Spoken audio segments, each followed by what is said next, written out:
Welcome to Ishtiaq sir's biology class. हमारा जो topic है that was the adrenal gland.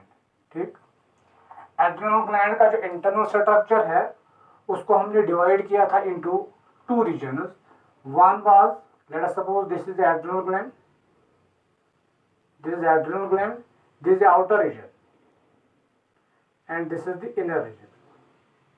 Outer region को हमने डिवाइड किया था थ्री रीजन्स में, this one, outer one, middle one and the inner one.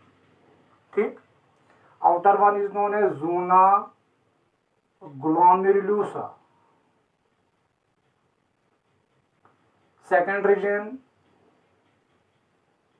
zona fasciculata, and third region, inner one, that is known as zona reticularis. These are the three regions already discussed in first lecture, right? So outer region zona glomerulosa, second region is the zona fasciculata, and the third region is zona reticularis, right? Zona glomerulosa, it contains the cells. It contains the cells, and these cells secrete hormone.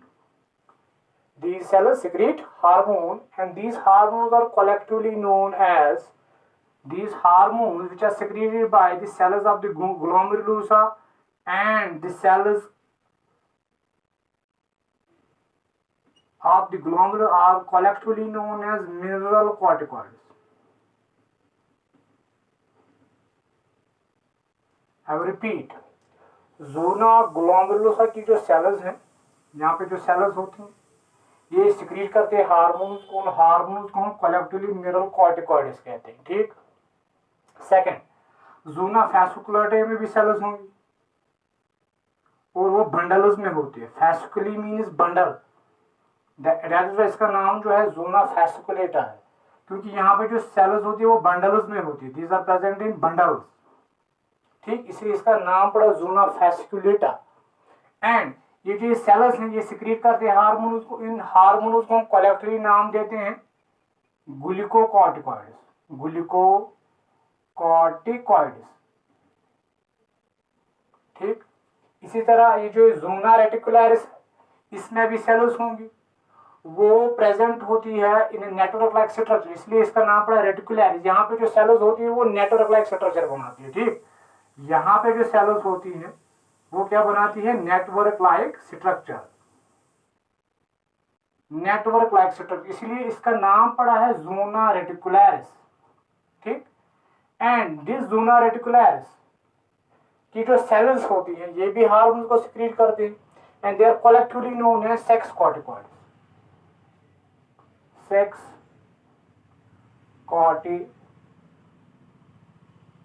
Corticoids, right?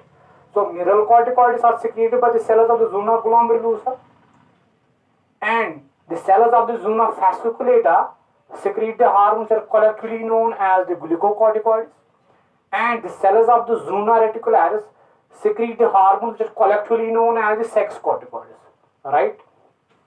Mineralocorticoids, glucocorticoids and the sex corticoids, इनको हम collectively एक नाम देंगे, collectively the hormones secreted by the cortex region of the adrenal gland are collectively known as adrenocorticoids. Adrenocorticoids, तो यहां पर मैं लिखूंगा adrenocorticoids, और इसका और एक नाम भी हम लिखेंगे corticosteroids. These are the names of the hormones secreted by the cortex of the adrenal gland. So adreno means adrenal gland, cortico means cortex region of the adrenal gland, oid means steroid. That means इनका जो nature है ये steroid hormone secrete करते हैं, that is why they are known as the corticoids. Oid का मतलब क्या होता है? Steroid, they are steroid in nature. यहाँ पर मैंने लिखा भी है corticosteroids, cortico means corticoid, steroid means steroid. इनका जो नेचर होता है वो स्टेरॉइड नेचर होते हैं। दैट मीन्स हार्मोन्स का जो नेचर है वो स्टेरॉइड नेचर होते हैं। जैसे कि कोई हार्मोन प्रोटीन नेचर होता है, कोई हार्मोन का नेचर जो कार्बोहाइड्रेट नेचर होता है, कोई हार्मोन जो इनका स्टेरॉइड नेचर होता है। ठीक है, वो इनका जो नेचर है, they are the steroid hormone, that is they are known as the adrenocorticoids और कॉर्टिकोस्टेरॉइड्स। ठीक, they are steroid in nature. ठीक, collectively mineralocorticoid, glucocorticoid and serocorticoids are collectively known as adrenocorticoids, right, or corticosteroids। That mean steroid क्यों मैंने लिखा, क्योंकि इनका जो nature है वो स्टेरॉइड हार्मोन, जैसे कि टेस्टोस्टेरोन होता है, प्रोजेस्टेरोन होता है, एस्ट्रोजन, उनका भी नेचर क्या होता है, they are steroid in nature, ये भी स्टेरॉइड से होते हैं। ठीक, अब यहाँ पे ये जो ये ज़ोना ग्लोमेरुलोसा है, ज़ोना ग्लोमेरुलोसा हम पहले देखेंगे। पहले हम ये लेंगे ज़ोना ग्लोमेरुलोसा जो है ये हार्मोन सिक्रीट करता है। उनके जो हार्मोन्स होते हैं, इन हार्मोन्स को हम कलेक्टिवली नाम देते हैं मिनरल कॉर्टिकॉइड्स, राइट। तो पहला जो हम लिखेंगे, पहला हार्मोन जो हम लिखेंगे दैट इज मिनरल कॉर्टिकॉइड। पहला zona glomerulosa, it secretes the hormone. Those hormones are collectively known as mineral corticoids, mineral corticoids, right।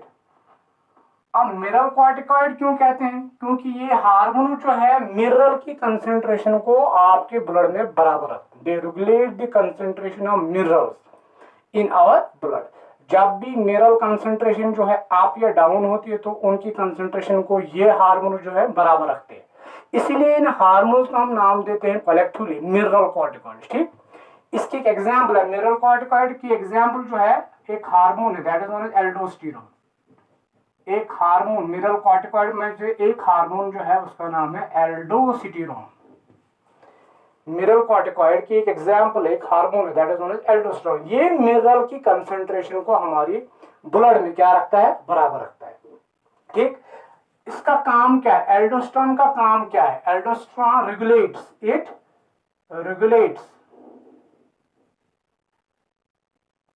regulates sodium and potassium. It regulates the sodium and potassium ions in our body, in our blood. That is why they are known as the mineral corticoid, because ये sodium and potassium ions को क्या करता है, regulate करता है। जब भी हमारी बॉडी में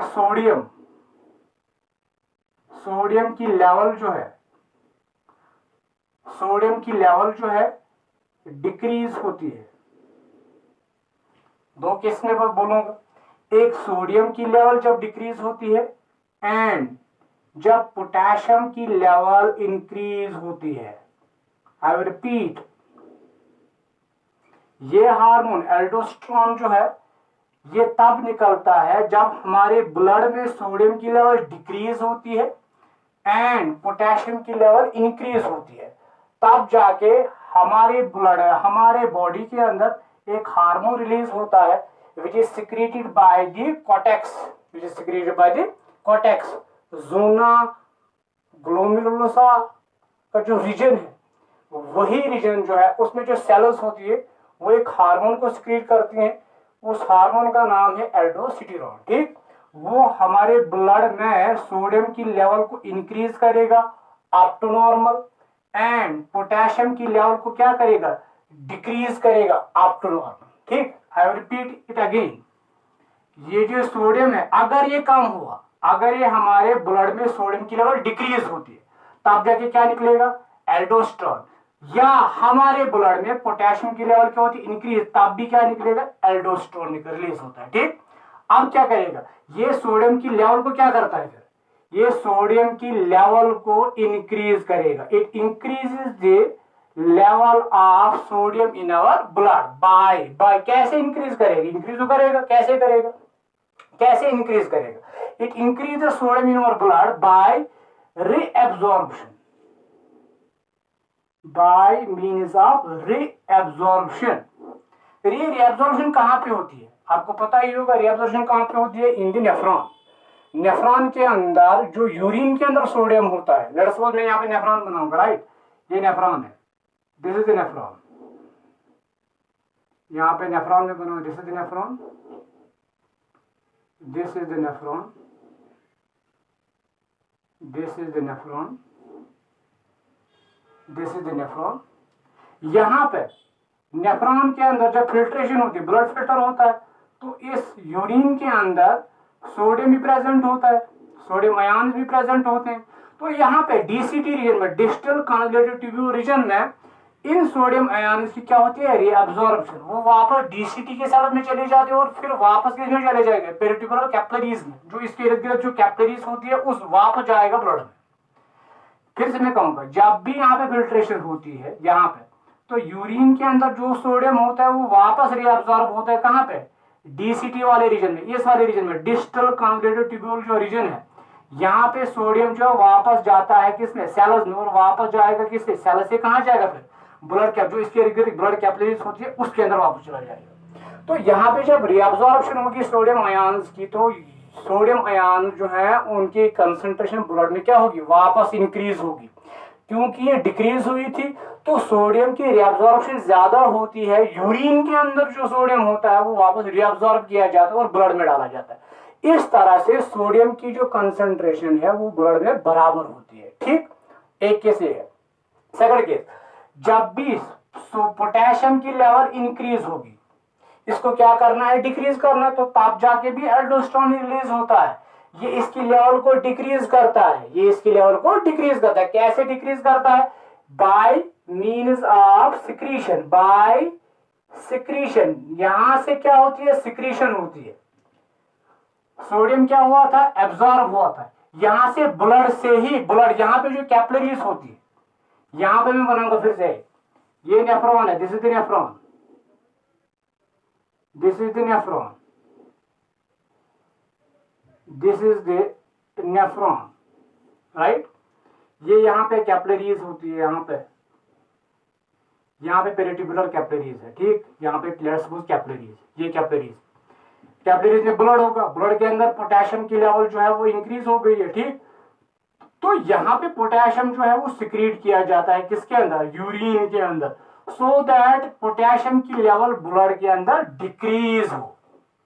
तो इसलिए मैंने कहा कि ये पोटेशियम जब भी इंक्रीज होता है तो यहाँ से ब्लड से ही पोटेशियम को रिलीज किया जाता है, सिक्रीट किया जाता है, तो पोटेशियम की लेवल जो है वो डिक्रीज होती है, क्योंकि इसकी जो कंसंट्रेशन है यूरिन के अंदर इंक्रीज करवाई जाती है। यूरिनस मांशून पोटेशियम ज्यादा एंटर करने बाय मीन्स ऑफ सेक्रीशन, ठीक।